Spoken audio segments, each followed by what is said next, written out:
Welcome to the High Performance Hockey Podcast. Today's question comes from Dr. Michael Vilkas. I read your article on tying skate laces. You obviously referred to a lot of pro skaters. I see a lot of younger kids leaving the top loop undone. Your opinion on kids under 14 doing that? I coach AA hockey. It's a great question. Young players, let me start by saying the two most important tools of the trade are skates and sticks. If you're looking at what skate companies are trying to do, is they're trying to maximize frontal plane, so side to side stiffness, while providing sagittal plane, so north to south, flexibility in allowing players to get lower in their hockey stride, so the tongue of the hockey skate. I don't think it's a bad idea to have players experiment at young age to see how they feel with the top eyelet undone. It certainly allows them to get a little bit greater shin angles and get lower in their hockey strides. The goal in hockey is lower the better in terms of a stride signature. If you look at the shape of a great skater, it should look like a hashtag with 45-degree angles. And what you're trying to do as a great skater is overcome ice friction, which looks like my hairline, so not a lot, and air friction. So the lower you get, the better it is, right? So that's what doing that one eyelet left off is trying to accomplish. Again, I think the situations where I see this would be a pro player coming back from injury and trying to modify equipment, a biomechanical red flag where you can get lower in the hockey stride, some long lever players with big feet, short torsos, and long legs trying to get deeper maybe, and then young players experimenting with that. I think from a standpoint of position, obviously forwards are probably more well-equipped than defense to have that eyelet undone. For the simple fact that defensemen skate backwards. It's not the same skill set. Skating backwards, a little bit more frontal plane stiffness is needed. So I don't know if I answered that in a black and white answer, Doc, but I don't think it's a problem experimenting. Hope that helps.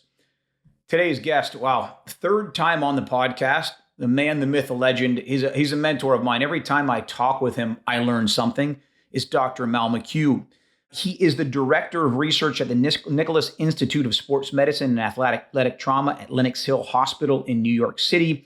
He leads a multidisciplinary research team, including orthopedic surgeons, physical therapists, exercise physiologists, nutritionists, biomechanics, medical engineers, and athletic trainers. He's involved in high-end research. I first heard of Mal through a friend of mine, Reg Grant. Again, it's the third time he's been on the podcast. And he also has done some extensive work in hockey. A lot of his work has been done on NHL Combine and Combine tests, analyzing those numbers and bringing meaning and context to those numbers. It's a fantastic conversation. I guess I'd call this metrics. It's the first time on the podcast I didn't have a list of questions at all. Mal and I and Reg have had probably once a month talks that just lead into rabbit holes of performance. So I wanted to get him on and just share with the audience one of the many rabbit holes that we get the opportunity to speak about during these talks. And this time you'll hear it all. So I hope you enjoy this hour. Welcome to the podcast.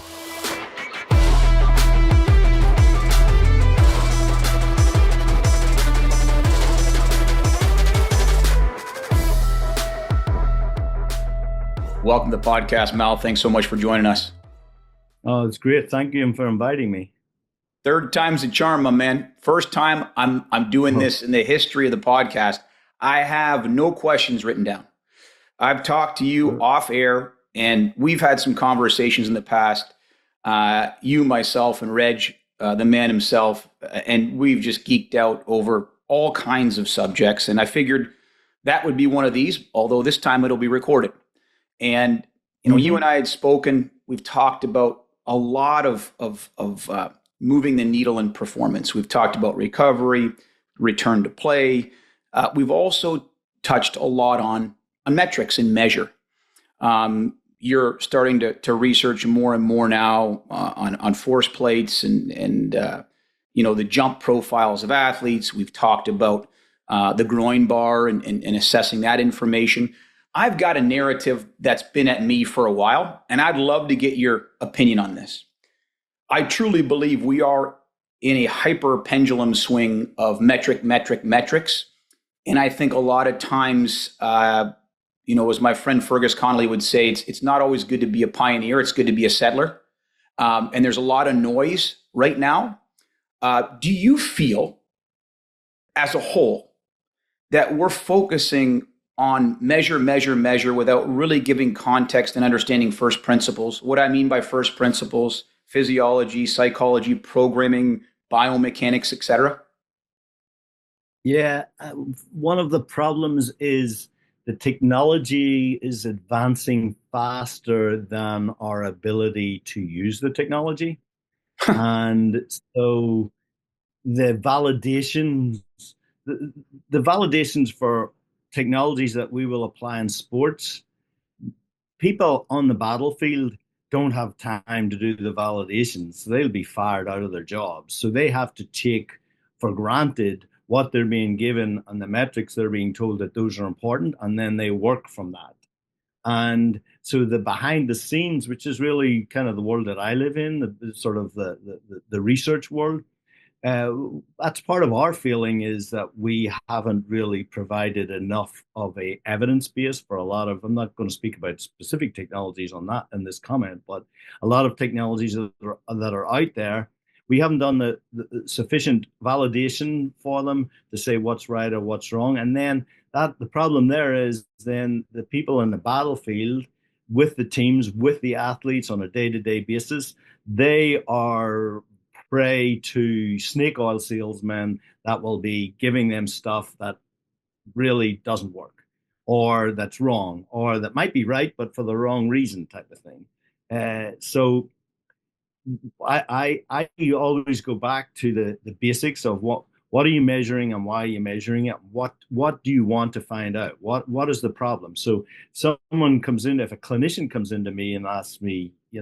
okay, I want to get involved in this one, I says, well, what is the problem that you see? There's no point in you doing the best ACLs in the world and then wanting to do research on your ACLs just to show that, hey, I'm a great surgeon. What's not going well? What procedures are not working well? And the same thing applies in sports. So what is your in the sports medicine world? We'll go to sports. So in hockey, what are the biggest problems? Biggest problems probably interarticular hip injuries and pelvic groin injuries. So those would be things that we would want to work on to try to figure out what are risk factors, what are injuries. From a performance point of view, there's 100 things you want to look at. Recovery. How can I see how well my athlete is doing over the course of the season? And we have metrics. We have, internal load, external load measures. And a lot of those, you grab something that's been done in one sport and you try to apply it in another sport, and you apply it and you run with it, but it might take like 5 years before you realize, oh yeah, that probably wasn't the best metric in the world. So that's kind of where we're at the start. So the funny thing is, I mentioned interarticular hip injuries. We're at the start of understanding who needs the surgery, who doesn't need the surgery, when they should go back to play, when they should. We're about in that type of injury, which is a big topic in hockey. Yep. Right now in 2025, we are probably where we were in 1995 with ACL reconstruction.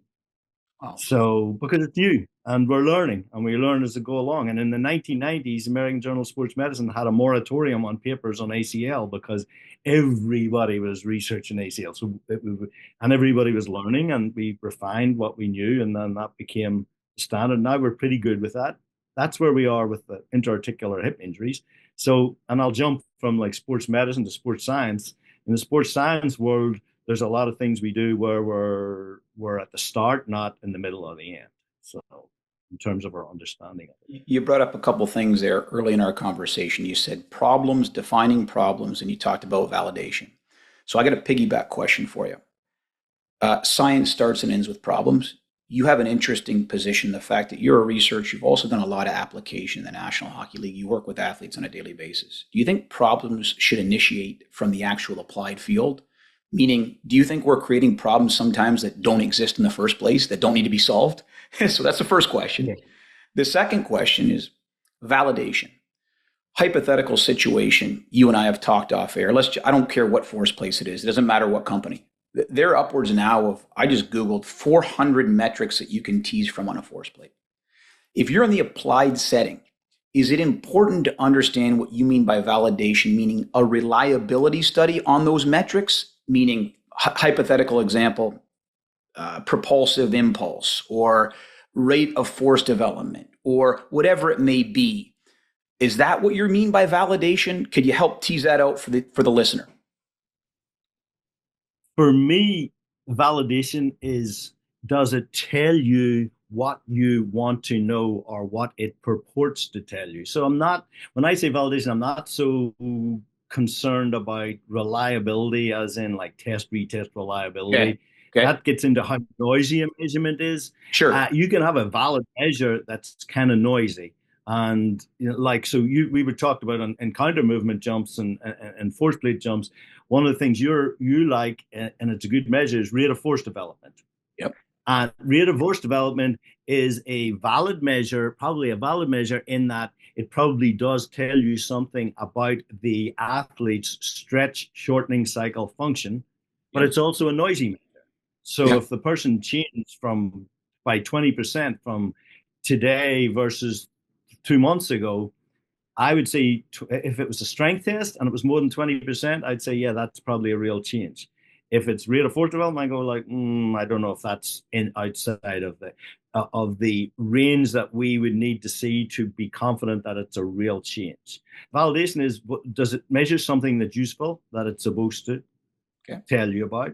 So like, I'll go to like some of the metrics that are used in team sports for like external load. I remember during the World Cup, I'll not say who the player was, but it was about two soccer World Cups ago, and I heard that, oh, the most average distance covered in the game for the whole tournament is such and such a player, and he was a captain of one of the teams. And I'm sitting with my buddies and we're in a bar and I'm going like, that's the most ridiculous thing in the world. That guy, he runs around the middle of the field like he's walking his dog. There's no intensity to what he does. He just kind of covers and he misses out on pretty much everything that's going on in the game. And I says, like, so the total distance covered is not telling us what we need to know. Exactly. And in talking of the sort of external loads, number of sprints, sprint distances, and all those things, what I would like to see is, and maybe I talked to Adam Virgil about this. Yeah.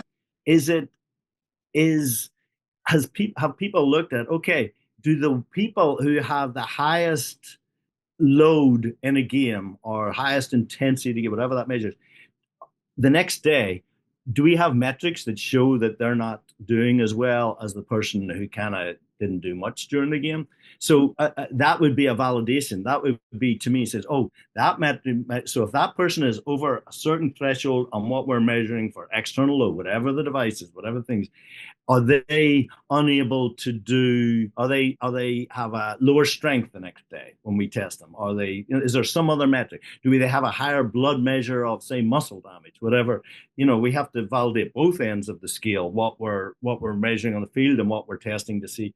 But when we're testing load, two of the things we want to know that we're not overloading the person, also that the person's playing with sufficient intensity, and that we can get them to recover and that they're going to be ready to go 3 days later, whatever, 4 days later.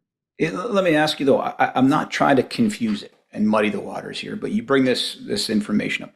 But how about elite players with high hockey IQs or high basketball IQs? They run 6 mile. They might run a 5 mile race, whereas everybody else runs a 6 mile race because they're in the right spots at the right time. So I guess, is that even, and I'm not trying to get granular with it. I know that must be a challenge in team sports, specifically using the said technology where you have to have context in those situations. Or is it just one of those deals where, you got to know the player and you got to be able to have an explanation for that? Because if you just blanket that, I think it happened 5-6 years ago. LeBron James said, well, I throw those things away. I don't know what his, he's the smartest player on the court. He scores the most points. Well, the great example, because he plays the most minutes too. But so somebody that your metrics are saying, wow, they're pretty low intensity, or they're not. He said, that's great. In hockey, it's perfect. He said, that person, they can play more shifts than the coach probably thinks they can. Yep. Because per shift, they're not actually burning themselves out as much as some other person. Like we had years of metrics from like accelerometer data, and you could see people and says that guy just gets out on the ice and busts his ass for like 45 seconds every freaking time. That guy is going to burn out. And then you get to see other guys that. So the way I do it as not a hockey guy, like I'm not going to tell people how to play hockey. I says, well, if that guy is not contributing on the ice and not doing what he's supposed to do and not being an effective guy for the team, it's not due to lack of effort. He needs better coaching or better. But then if there's somebody else who has very low intensity, and so they're not developing a lot of stress over the course of the game, and they're contributing a lot, then we say, oh, that person, we can use them more. They can play more shifts. Or if they have low intensity, low stress, and they're not contributing anything, then we have to say, one, are they fit enough? And if they are fit enough, then maybe they need to kick up the ass to try harder. So that's how we apply the stuff. So the information, and I think that's how. And LeBron James says those things are useless because he's able to play 48 minutes or whatever and do that every time. And in the playoffs in basketball, that happens a lot where people can, and we spend our lives on the nuances of like trying to figure out exercise recovery. And, there's people spend their whole careers in that. And you're working with athletes and you're trying to do this intervention and that intervention. And then you follow the sports and you see something like basketball is a good example. And if you watch the Michael Jordan series that came out during the pandemic, I can't remember what it was called. But Dennis Rodman disappears to Las Vegas in the middle of the playoffs. And he's not in a cold water immersion tank or something like else. But he still comes back and plays at 48. So like that makes us think, wow, we do all this stuff, and like these guys are just extra special, like in terms of what they can do. We haven't tapped what they can do. Yeah, yeah. We talked about this idea of well, let me step back. I read an interesting book a few years ago, and I was lucky enough to have this gentleman, the author, on the podcast. The book's called Bad Data from Peter Shrivers. Really smart guy. And I really liked, he talked about reasons for measure, right? He talked about providing objective information, creating a narrative. When someone questions your hunches, you have a number. One of the reasons that I really liked, he said, is to do your best to simplify complex systems. Simplify complex systems. I struggle with this now because I always say clouds and clocks are very different. One is complicated, one is complex. You can take one apart and put it back. The cloud is always going to change, right? I feel like at times in sports science right now, and I'm pointing the thumb at myself, we are very good at measuring trees without understanding the implications of the forest, right? So, someone's got a GPS monitor. We hyper focus on that without understanding the team, the style of play, the player, whatever it may be. And in reality, if you got a staff of one or two, can that even be done? If you just have one performance person, what are we expecting at that point? So I guess my question maybe even is posed more as a problem. A, do you think we're measuring trees and not accounting for the forest? And B, if we are measuring the forest, we better have more staff members. Yeah, the more staff members, the resources required to handle this data is really, really difficult. And so keeping it simple, I try to keep it as simple as possible when we're doing stuff. So we try to, like, when we're collecting data and people say, oh, can we look at this? Can we look at that? And I'm going like, yeah, but that'll take forever. Let's just keep it simple. We're going to give you one number. What do you want to know? You want to know how hard a guy played or how, then we'll just stick it to that. And let's see, does it make sense? And does it jive with what you're seeing on the ice? So if we're totally in conflict with what people are seeing, then you got to figure out, well, are they wrong or are we wrong? Or what is the issue here? And so a physical therapist that I used to work with, who works with a lot of runners out in the West Coast, Chris Johnson, he didn't come up with a quote, but it was he uses it a lot, and it's really it keeps me grounded all the time. And it's not what we don't know that defeats us. It's what we know that isn't so. So we can be deluded by stuff all the time, and you live by some rule, and I've done it lots of times, and then go, oh, and then you find out after a while, oh, I was totally off on that.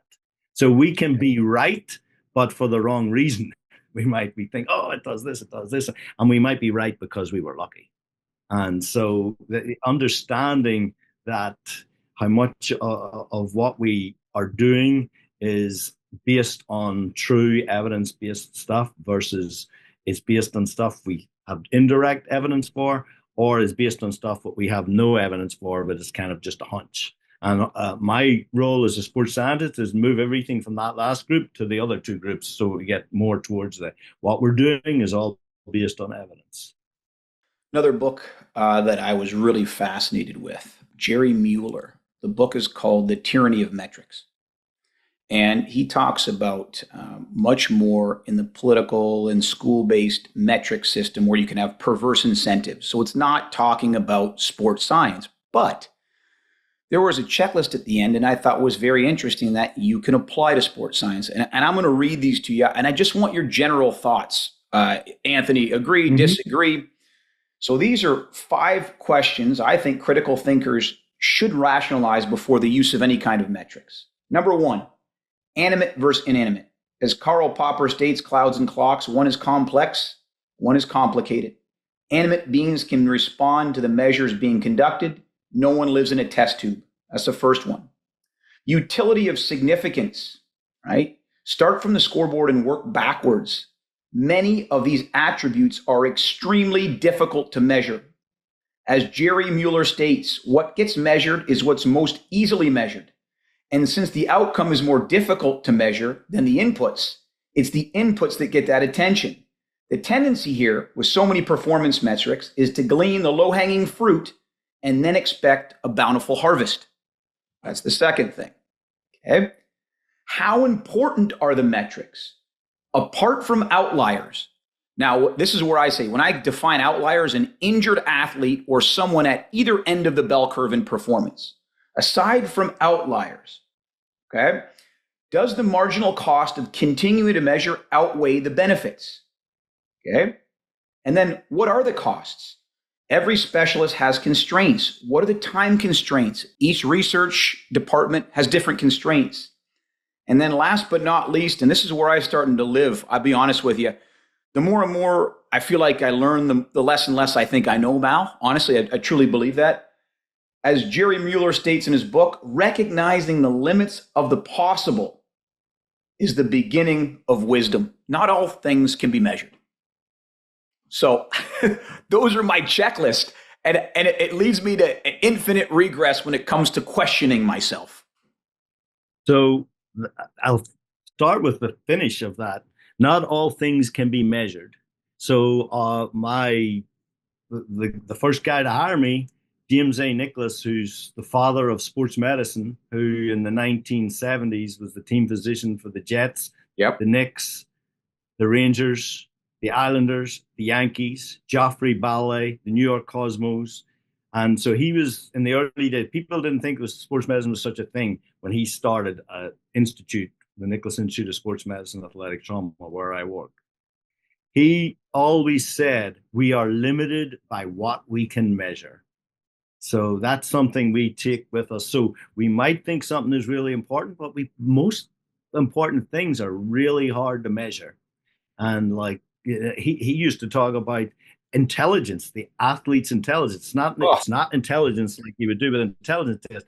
People have different levels of intelligence on the ice, on the field, whatever their sport is.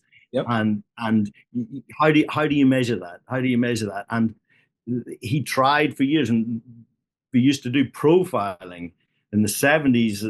Everything if it said Russian, everybody wanted to do it. So the Russians were profiling. Strength and conditioning as well now. Found out they weren't profiling, they were just drugging them. But profiling became the big thing. And then we found out, well, that's what started the early days of the NFL combine, was the Jets started bringing in players from all over the country and bringing them to Lenox Hill Hospital and going through a medical, going through physicals. We would do the early days of isokinetic testing, and they'd get all these tests.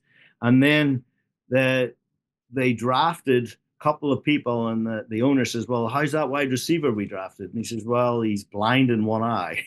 He said, but nobody knew that he was. So But, well, we got to test these. We got but to they test these tested guys. everything else, Turned right? out Wesley Walker was blind in one eye, but he was an all-pro wide receiver several times. So that one they got lucky on. So that was the early days of that's what started the combine, because the Jets started doing this, and then the other teams started doing it, and then the league said, no, we can't have all these people flying all around. So they consolidated and started one combine, and that was to try to profile. Now, what 50 years later, we're now going, well, is it worthwhile? Is it even useful? What benefit are we getting out of it? And so the sports scientists really need to streamline or show the value in what they're measuring. That's what I've been doing for the NHL. We know what the value is in the tests that we're doing now. We know what to look for, and that'll be a learning process going on and on. So that is, that's you're limited by what you can measure. The other thing that you mentioned in those 5 rules, like if I was able to remember all of those 5 questions, I would be a lot smarter than I am, and I'd passed more tests than I did in my education. But one thing you did say was working backwards from the scoreboard. And I don't particularly like the guy, but the coach, Bill Parcells, we'd always say, you are what your record says you are. And, you shouldn't move too far away from that. And funny enough, I paraphrased him recently in doing a performance appraisal for an employee. And I said, you are what your research says you are, because we're doing research. And if your research isn't good, then if you're not productive in your research, you're not really contributing anything. So working back from success, so working with athletes, a lot of times people get ahead in the field because they get associated with a team that has success. And whether they contributed to that success, sports science is my colleague Glyn Howitson, who's in the University of Northumbria, he always says it's the aggregation of marginal gains. It's the little things that we do. And if we do enough of little things right, we help the athlete. We don't change the athlete massively in one big swoop. We just do little things. So if you make sure you're doing it, so I like the aggregation of marginal gains. But part of the problem is in sports, if you get associated with a team that does really well, then what you're doing by definition gets branded as being the right thing. So I was asked by my nephew a bunch of years ago, who was a team physician for a sports team, and he asked me to help them with something. And I says, well, I already sent the strength and conditioning coach the information. I don't really think he's into it that much. He said, oh, no. Can you help us? And I said, no, I don't really want to help you. He says, why? And I says, well, because you're the number 1 team in the world right now. I don't want to start working for the number 1 team in the world, because 6 months time, you're not going to be the number 1 team in the world. And who changed what? Oh, you hired that stupid Irish guy to freaking help you. So, your timing is everything. So there's a lot of luck involved, and trying to separate what is real versus what is luck is what I have to get better at, as trying to figure out what we're doing in our science. It brings me to a quote again. A colleague of mine, a friend of mine, Fergus Connolly, says, if you want to win at the college level, you recruit good players. You want to win at the pro level, you buy good players. And that's going to make your sports science team look like a genius, right? And it starts from the scoreboard, winning, working backwards. Again, I find, I don't want to get into this too much, but even I'll just take an example. This speed. It's strength and conditioning. Everything's speed. And it's part of our program. But there's a driver in a Ferrari. The driver, there's a hardware and software. The software is the hardest thing to measure. Some players are just extra special because they find soft ice. They're in the right spots. They're average skaters. Doesn't mean you don't train strength, but I'm reading more and more now about decision making, and I don't think I've seen anything that can measure that on the ice. Where to be, finding that space, defining and really understanding hockey IQ. Very, very difficult concepts. Very difficult concepts. So we talked about this before. Another thing I scratched on my napkin. You and I get a chuckle out of this. Interesting or important? I always say interesting or important. You and I, last time we talked, you, myself, and Reg, we were talking about counter movement jumps. And I said, come on, Mal. I said, well, so why is that important to me? And you said, Anthony, well, I'm looking at some of this stuff from a research standpoint for injuries, ACLs, right? I don't know if this is a question that's easily answered. I don't want to put you in the spot. Interesting or important? Do you feel that way a lot in the literature right now, where we hyper focus on things that are really interesting? Maybe we can write a research article, but do they really drive the needle? This episode has been brought to you by the High Performance Hockey Masterclass. The High Performance Hockey Masterclass is a comprehensive lecture series exploring the science and practice of high performers in the sport of ice hockey. It was designed and created and engineered by myself, Anthony Donskoff. It is an 8-part lecture series that includes metric fixation, the tyranny of metrics, reading research, what matters, going back to get my PhD as a 40-year-old, how do you target your readings in terms of digesting, accumulating, and reading your research, biomechanical considerations for ice hockey, the adductor magnus, how we program hip health during the off-season and in-season, the Gain, Go, Grow model, this idea of a 3-day rollover program for high-performance hockey players, considerations for the in-season, how to manipulate that model for high performers, our communication structure within the confines of Donskoff strength and conditioning, and finally, the fast and frugal tree, considerations for return to play. More information on the High Performance Hockey Masterclass can be found at anthonydonskov.gumroad, GUMROAD.com. Thanks for listening. Well, interesting. My problem with I'm really interested in counter movement jumps, as you know. We haven't, in my mind, figured out what's important. But where I think I'm starting to figure out what's important for what my use of it is. And if you take a simple counter movement jump, what metrics do I think are important? The metric that I think is important is looking at the curve. I just want to look at what that force curve for a counter movement jump is. So we just had a in-service with all our clinical staff, all our physical therapists, and the research staff on force plates. And our biomechanist ran the force plates. And so we're showing people basically manual.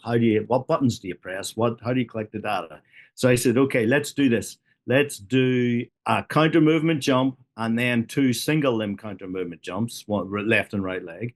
And we'll test me and we'll test one of our physical therapists who I know plays volleyball, and he's pretty athletic, and he's read my research on the jump. So he's gone into, I think I'm biomechanically efficient or whatever.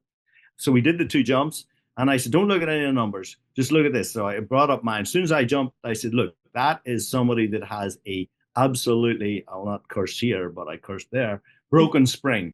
That's just a car wreck right there. And then I said, okay, you do a double limb jump as well. So he does a double limb jump. And I said, what is the most obvious difference you see in these 2 jumps? And I pointed to someone who'd never even seen a curve and says, that.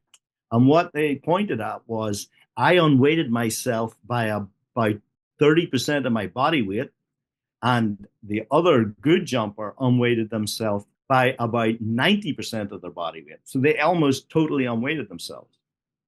And I said, yeah, that's the obvious thing. And then look at this. Look at how steep that is. And I look at how late my peak force is. That's what we call a wheel, which we can talk about in a little bit. But I said, but the first thing you do in a counter movement jump is unweight yourself. Why does nobody look at that? Some of the systems don't even give you what that force is. I have to go in manually with a cursor and go, okay, yeah, there's the number, and pull it out. It's the first thing you do. So if it's not important, why is it the first thing a human body does when it does a counter movement?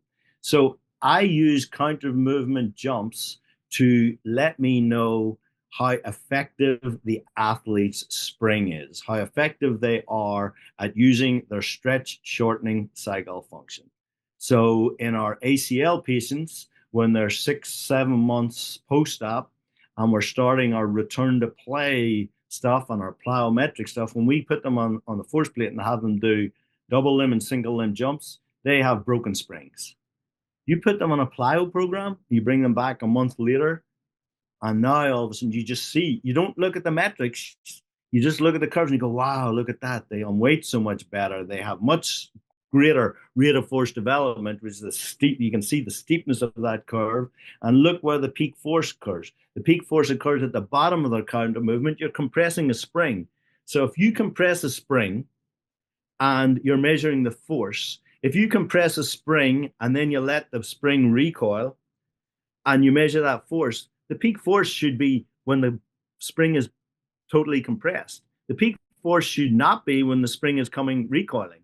When you see someone do a hands-on hip counter movement jump and their peak force is occurring after the bottom of the counter movement, that means the peak force is occurring while the spring is recoiling. So that, in my understanding, is that means they are not matching their spring to their muscle force production.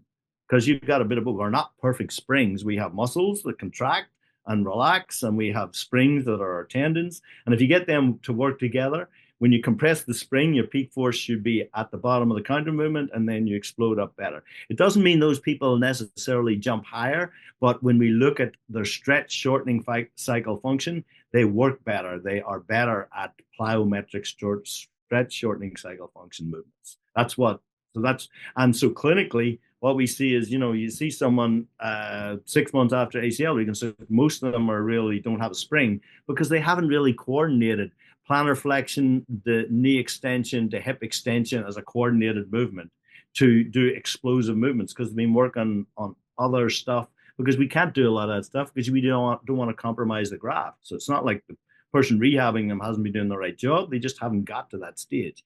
So then we have to say, okay, we're at the stage where we need to work on your spring. So that's where I use counter movement jumps. And that can be used also for healthy athletes to look at what type of athlete you're dealing with.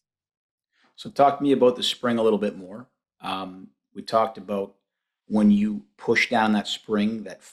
Now, to talk to the listener, what's the difference between peak force at the bottom and force at minimal displacement? What's the difference there? You can call it force at minimal displacement, force at zero velocity, or force at low position. All the same thing. All the same thing. Your bottom of your counter movement. Bottom of the counter movement. And usually I confuse the hell out of people because I will use 3 different terms for the same thing in the one sentence probably. And people go, what are you talking about? I said, I'm sorry. So if we see a broken spring, so we don't have large force at minimal displacement, okay? What shape, maybe it's an ACL, you talked about this Moby Dick shape. What is it? What does that look like? So basically you have, well, how do you start? Why I call it Moby Dick. If you look at Moby Dick, there's a little dip, and then there's a big thing here, and then there's a big flat head, and it goes off at the front of a flat head. Yep. So if you look at somebody who has a broken spring, they don't unweight very much, and then they have a slow rise in their force production, and that rise, about 3/4 up that rise, is where they reach the bottom of the counter movement, and then the force keeps rising, and then it rises. Your peak force occurs way after the bottom of the counter movement, and then it just drops off. So it looks like that. Whereas someone who has a good spring, they'll have a lot of unweighting, so the force will go way down. Some people go down to 0, and then it comes up really rapidly. And when you get to the bottom of the counter movement, that is about your peak force. That is as close to your peak force. So it's about 100. And then afterwards, you could have a second peak, but you don't want that second peak to be higher than that force, peak force. So that means that's someone who's compressing their spring very well. So one of the metrics that I think I like to look at is, one, what is that low force? So how much do you unweight yourself? What is the force at the bottom of the counter movement? How high is it? Is it the peak force? And also what I call eccentric force. So eccentric force is basically the force that loads the spring. So if you think of if the force that loads the spring is the force at the bottom of the counter movement, That's not so. If I produce 1,000 newtons at the bottom of the counter movement, right? Is that 1,000 newtons that's compressing my spring? No, it's not, because I have to look at how much I unweight myself. If I unweight myself to only 50% of my body weight, so I go down like this and 50% of my body weight, and then I go up like this, the force that compresses the spring is the difference from the low force to the force at the zero velocity. So to me, that's the force that represents compressing the spring. And I have to literally do that manually in any of the systems to come up with that. And I think, and that to me has been very useful. That's on our ACL population. That was in single limb and double limb jumps. That was the most revealing. So, and we just published that in the Journal of Strength and Conditioning Research like this month. And you can see, if you look at the article, you'll see what I'm talking about when you see the wheel. We have the ensemble average of all the patients and their two-leg jump, and you can see that it what I call looking like a wheel. They don't unweight very much, and they have this very slow rise, and they have this very late peak force production. And then when you look at we didn't graph out the single limb jumps in the manuscript, but when you look at the single limb jumps are more revealing for looking at asymmetries between the injured and the uninjured side. Because if you think about it, when you're standing on one leg and you're trying to do a vertical jump, now that's not a natural thing. But if you want to measure how someone's spring is working, how do you unweight yourself effectively when you're standing on one leg and you're trying to balance on that leg? Well, it turns out really good athletes are really good at doing that, because they can balance, then they can unload, and then they can explode up. So the single limb jump is actually something that we're going to probably start doing more work in. I don't know if you'll remember this or not. If not, we can switch on to a different subject. But I wrote an article I forwarded to you all on Impulse, something that Dan Cleather had written, and he talked about this net impulse idea being synonymous with total force. And he said there's really three ways. And again, I looked at the curve as well. And you told me a long time ago, this was probably the first time we ever spoke on a podcast. You said, Anthony, I look at it. I don't look at a lot of metrics. I view the force time curve almost as an EKG in the heart. I like looking at the picture. So I look at pictures now.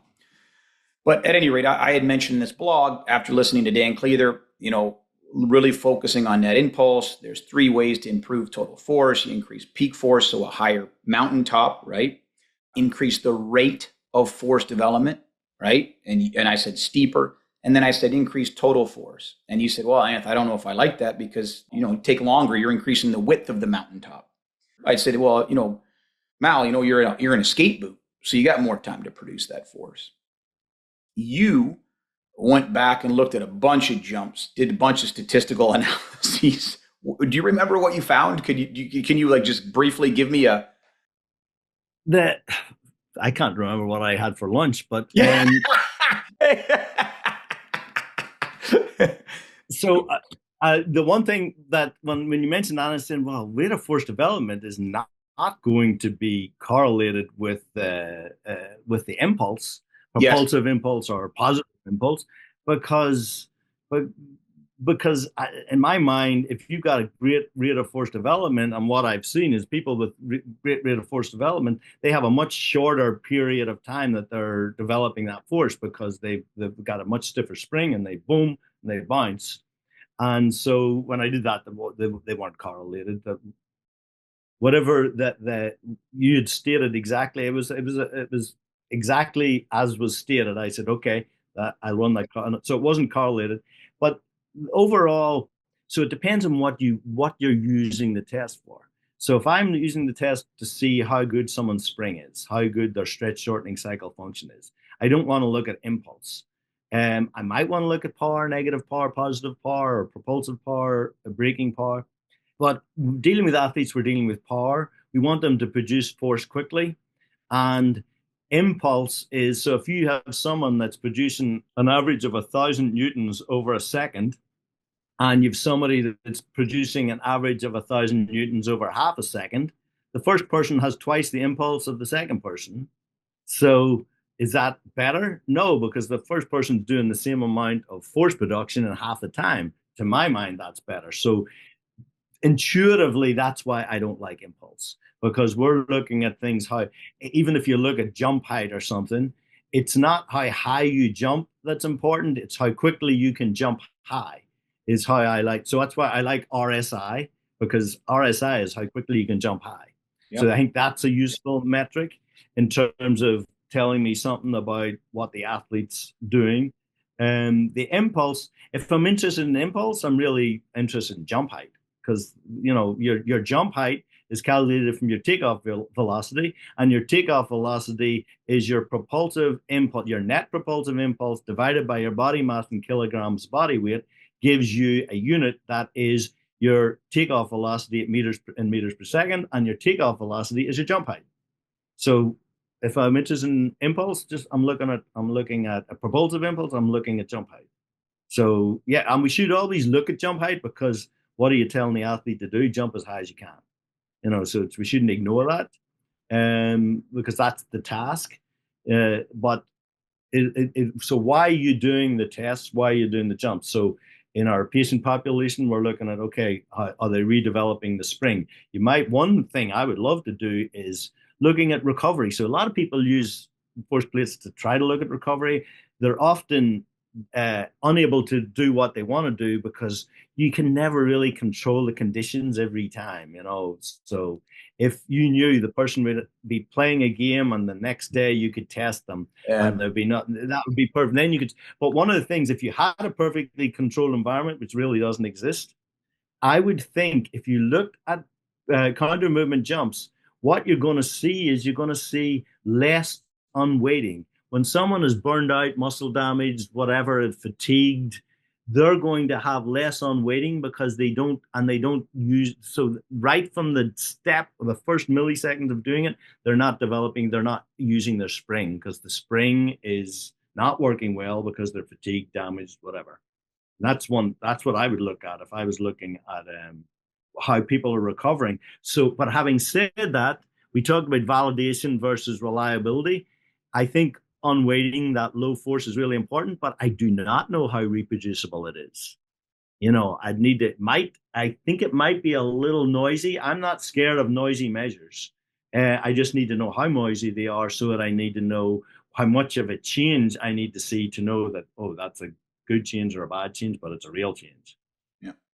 Again, I think we're talking here, at least we've got on a tangent here about the jumping, specifically what you're doing right now, which is coming back from an injury, where I think this is, as Mike Boyle would say, picking pepper out of fly shit. I think that's important, because you have to have the numbers, right? But let's talk about the applied setting, healthy athletes. You just mentioned in a perfect world, it never happens. And there is no controlled world. There's noise all over the place. You're never going to test the same time of day. You're never going to have, you can do your darndest. You're dealing with athletes in injury. You're dealing with two things I'll never forget. I spoke to my mentor, Dan Paff, about a long while ago in a previous podcast. I said, what are words that you stay away from? And Dan Paff used the word transfer, like a transfer, like direct transfer, X caused Y. And my friend Fergus Connolly also used the word prediction. And in the applied setting, I know this now, this acute to chronic work to rest ratio has kind of been debunked, right? Good. Yeah. Oh, shouldn't say that. Okay. Yeah. Oh, gosh. Franco and Pellizzeri wrote a bunch of articles on that. And, that's been debunked from, trying to predict, I don't want to say predict injury, but, what the workloads are. But, are there any general recommendations that you can give an applied practitioner for measurement or metrics? Is it do your best to test as consistently as possible in the same scenarios? Is it take a look at the research at what's been studied in terms of measures of reliability and validity? Is it, hey, use your content knowledge of the sport to understand what is important, choose a few KPIs and measure and manage accordingly? Is it all the above or none of the above? It's how you do the test. So when I'm seeing my staff or different therapists doing tests, say doing a strength test on someone, and then while they're doing the strength test, someone comes over and says, "Oh, can you fit in Mrs. Jones at 3:00 on Friday?" And he goes, "Yeah. I got an opening. You can get other patients. I can do that." And then say, "Okay, you're going to do 3 more reps." And I'm going like, I'm just pulling my hair out. And I'd say, when you're collecting data on an athlete, on a patient, on anything, you need to have a black box that comes down and isolates you from the rest of the world so that you are consistent with your cues. And it should be annoying to everybody else in the environment when you're doing a strength test, because you should be saying the exact same things and you should be doing everything like a robot so that there's consistency to what you do. You also, the reliability. Oh, look, I got an article. It says this test is reliable. Is it reliable in your hands? Yeah. So you need to know how to do it. And so, for example, I mentioned earlier, if we see a 20% change in strength, we can, or more than 20% change in strength, we can probably be confident that that's a real change, because we have a ton of work out there on strength. I know we do a lot of handheld dynamometry testing on baseball players. Yep. Mike Mulaney has been probably testing more baseball players than anyone in the world in terms of strength tests, the shoulder muscles and whatnot. He can detect a strength change of less than 20% reliably, because he's done it so often. He does exactly the same. Usually when I'm working with teams, I'm his recorder. So I'm writing down the numbers, and I'll have the sheet and I'll actually write down a number before he's called it out. And he says, "What are you doing?" I said, "Just call out the number." And I said, because I've seen him do this so many times, and I've seen so many baseball players being tested by him, that I kind of know based on I don't know if it's effort, it's just the look. I said, "Oh yeah, that looks like it's about a 16." And he write down 15.4. and so the more skilled you are, so you need to know that you're skilled, that you know how to do the test, whatever you're measuring, in the environment that it's going to be done in. So it's not always going to be perfect, but as long as you're consistent in that, then you know, okay, then I know that these numbers, I know what the noise in my system, and I know how reproducible these numbers are over time, and that I'm good at it. Then you can start assessing whether those numbers are important. But they may not, if you don't have all that, they may not show to be important, but that might be they're not important because you didn't measure them right, because there was too many distractions, there was too much uncontrolled stuff in trying to do that. And we see it all the time. I'll review manuscripts and I'll look at stuff and I'll go like, "Oh, that is way noisier than it's supposed to be," or "that data is way less noisy than it's supposed to be. I kind of don't believe that," because it's just like a pain score. If I ask you, if you did a workout yesterday and I ask you, how sore are your quads today on a 0 to 10 scale, you'll say a 3. Somebody else that did the same workout might say a 4. Somebody else might say a 1. If I get 50 people, the average pain score might be a 4. The standard deviation of that is going to be around 2. If I get a bunch of people with arthritis in the knee and I say, "Okay, how sore is your knee today on a scale of 0 to 10? They might be a 5, a 6. Somebody else might be a 4. The average for 100 patients might be 6. The standard deviation of that is going to be a 2.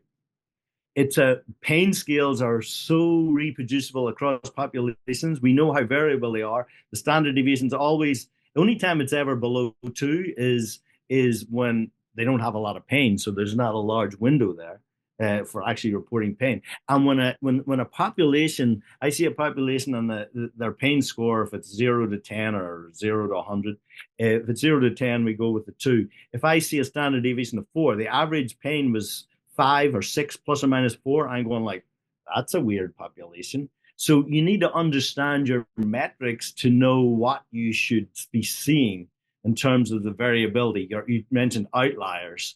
There's never outliers in pain, except so. But if I see a massive standard deviation, oh, that's kind of out of whack with what I see.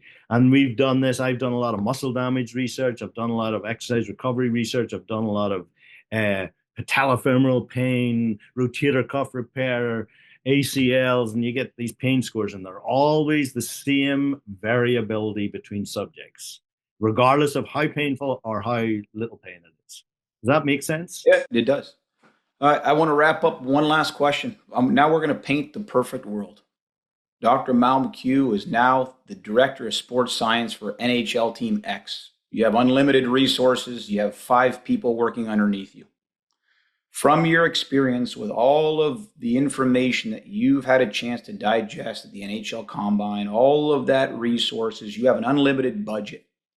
What do you hold the highest value in the applied setting? And I can tell you, just from speaking with a lot of colleagues, I'm guessing, most NHL teams have some sort of an external load, right? Whether it's catapult, internal heart rate, movement, whether it's your functional movement screen at the start of the season, whether it's your hip growing bars, whether it's your force plates, with the caveat being the culture's great, the people buy in. Or is your recommendation as few working instruments as possible and collecting quality, meaningful information? Or is it, hey, I've got this, and this bucket I need to check, I need to have measured and managed because it drives the scoreboard, or hopes to drive the scoreboard by keeping players healthy? So, well, first thing, what I wouldn't do is come up with things. Oh, I'm going to do this. Oh, I'm going to do this, because in 5 years' time, I'll be able to answer this question, this question, this question, like all like self-centered things. Because I understand I'll probably be fired in 2 years, no matter whether I'm doing a good job or a bad job, because that's professional sports. Dr. James Nicholas used to say every year when at the end of the NFL season, you'd look at the coaching, and you got, what is it, Black Monday, when all the coaches get fired. And he said, there's more team physicians fired every year than there are head coaches fired in this league. So you're not around. And he's the one that said to me, NFL stands for not for long. So I would actually go to the important players in the organization, whether that's the GM, the coach, or whoever the hierarchy is, and we'll go same way as I go to a clinician and say, what are the problems? What are the problems that you see? What is the pitfall? What works well? What doesn't work well? When you figure out what's not working well, then you can see there might be a window to, well, here's what I would suggest we try to do to fix that, to try to address those issues. So the best time to go join a team is when they had their worst injury record, in like they had more man hours lost to injury than they had in the previous 5-6 seasons. I said, I want the job. I want to work for you. Because I could tell you, okay, I want all your players to chew on cardboard for 5 minutes a day. Regression because of the their mean, injuries right? are going to go down the next year. Regression of the mean, right? Regression of the mean. Yeah. And so, that timing is everything. But so I would, and then the perspective, putting together the sports science and the sports medicine is really important. So you want to get an athlete that you want to understand, do they have the physical attributes to meet the demands of the sport?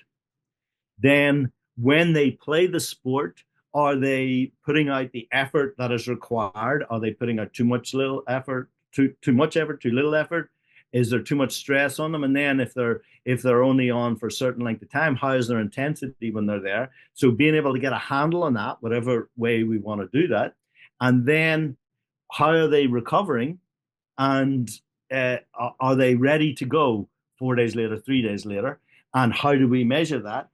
And then one of the things that really annoys the hell out of me in sports is somebody is out for 6 weeks with a high ankle sprain, right? Whatever. And they come back, and 3 games in, they're coming back, they have a groin strain. And everyone says, oh, that's because of, acute to chronic workload ratio. They've been off the ice, and now you're putting them back on.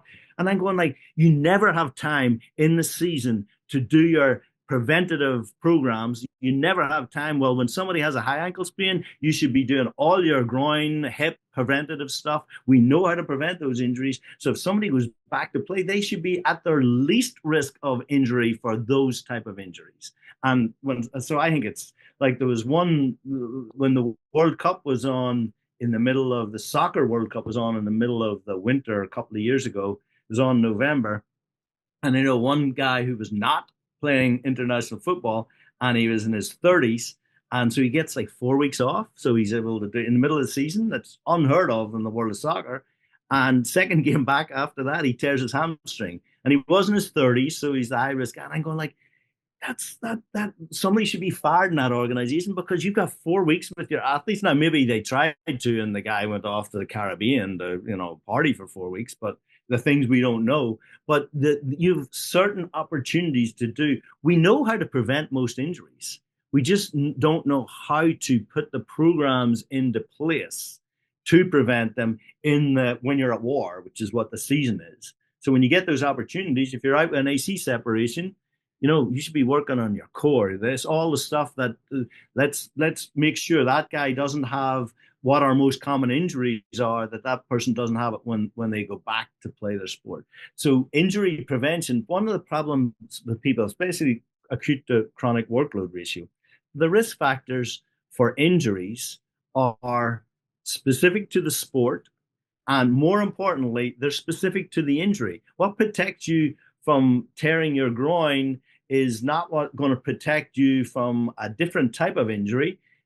And so we shouldn't be looking at injuries and preventing all injuries, because we should be looking at specific injuries. So you need to focus on what are our injuries that are causing our most man hours lost to play, and then we can have a strategy of, okay, are we going to do that? Are we going to fix that? Are we going to address that? And what I hear in the injury epidemiology world is they say a previous injury is, it's often the biggest risk factor for subsequent injury. And they say a previous injury is a risk factor that we cannot change. Right, so we can't, what's the phrase they use? We can't address that because and I'm going, no, a previous injury is the most modifiable risk. So yes, they say it's a non-modifiable risk factor, and I usually bang my head off the desk 3 times every time I see that, because a previous injury is the most modifiable risk factor because it's a previous injury, so you're at increased risk of a subsequent injury. Well, why don't we do something to remove that risk? Why don't we get the rehab right the first time so that it's not associated with another injury? So those are the areas that I would like focus on. Bring everything together. Does they have the attributes, physical attributes to play the sport? Can we develop those attributes? Can we let them give maximum effort when they're playing the sport? And can we help them to recover so they can play the next time, and that they're not at increased risk of injury, and that they're not getting injured? Excellent. I'm being selfish. One more question. We've got 2 minutes. Putting you on the spot. Let's keep this to the sport of hockey. One thing right now that you just don't have the answer to, that you're passionately curious to answer regarding anything performance related, as a researcher, that can have tangible impacts from an applied setting. Are there any questions right now? I'm guessing it's with the jump and getting athletes back from injury. I don't want to put words in your mouth. Maybe there's another topic that really you're passionate about. What's one question that has not been answered for you that you're dying to get answered with your research? Well, not even so with my research, because you obviously you need access to the population to study. But one thing that I'm fascinated by is you got your veteran NHLers, and a lot of teams trade for these players and pay a hefty price for them. Some of the teams just pay the price so that they get asses and seats, as opposed to thinking the person's going to bring them a Stanley Cup. But if you think you trade for somebody who's a superstar, who's in their 30s, trying to figure out who is here on their decline and who is here, how steep is their decline, and trying to come up with metrics physically that will tell us that, because so in that example, so as you get older, you get better at the game, you understand the game better, you can read the game better. Often what happens is your body can't put it where your brain thinks it should be, because the brain sees everything go. The body's not able to do that anymore. But being able to find out, coming up with metrics that let us know where that person is in their physical decline, and that's the holy grail.